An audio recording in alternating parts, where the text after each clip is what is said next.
ആനപ്രേമികൾക്ക് സന്തോഷം നൽകുന്ന ഒരു വാർത്തയാണ് ഇപ്പോൾ അറിയാൻ സാധിക്കുന്നത്. 3 മാസത്തോളമായി ദുരിതമനുഭവിച്ചു കൊണ്ടിരുന്ന സ്കന്ദന്റെ കാര്യത്തിൽ തിരുവിതാംകൂർ ദേവസ്വം ബോർഡിന്റെ ഇടപെടൽ ഉണ്ടായിരിക്കുകയാണ്. സ്കന്ദനെ അഴിക്കാൻ രണ്ടാമതായി ഒരു പാപ്പാനെ കൂടി ദേവസ്വത്തിന്റെ കീഴിൽ നിന്നും അനുവദിക്കപ്പെട്ടേക്കാമെന്നുള്ള വാർത്തകളാണ് ഇപ്പോൾ പുറത്തു വരുന്നത്. കഴിഞ്ഞ കുറച്ചു മാസങ്ങളായി സ്കന്ദനെ കെട്ടുതറിക്ക് പുറത്ത് ഒരു മരത്തിൽ തളച്ചിരിക്കുകയായിരുന്നു.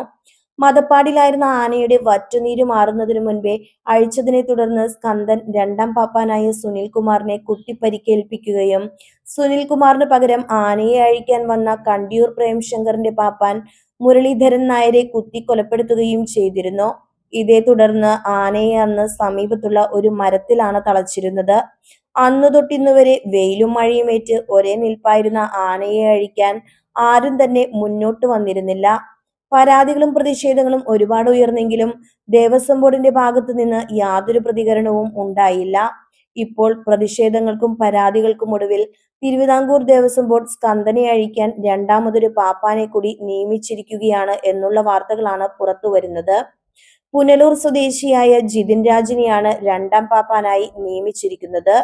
വെറ്റിനറി ഡോക്ടറുടെ നേതൃത്വത്തിൽ ആനയുടെ ആരോഗ്യസ്ഥിതി പരിശോധിച്ച ശേഷം മാത്രമേ അഴിക്കുന്നതിനുള്ള നടപടിക്രമങ്ങൾ തുടങ്ങുകയുള്ളൂ. അധികം വൈകാതെ തന്നെ സ്കന്ദന്റെ ദുരിത ജീവിതത്തിന് ഒരു അവസാനമാകുമെന്ന് നമുക്ക് പ്രതീക്ഷിക്കാം.